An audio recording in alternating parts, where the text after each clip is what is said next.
लोक काय म्हणतात ठाऊक आहे, तुझं वेड लागलंय म्हणे मला. पण त्यांना हे कुठे ठाऊक आहे की तुक्याला या रुक्या टक्याच्या धनापेक्षा चिरकाळ टिकणाऱ्या तुझ्या भक्तीच्या अक्षय धनाची ओढ लागली.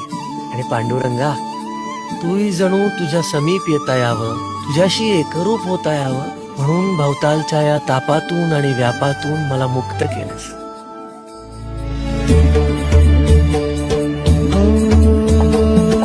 रूप तुझे हे गंध फुलांचे मनात या सजले.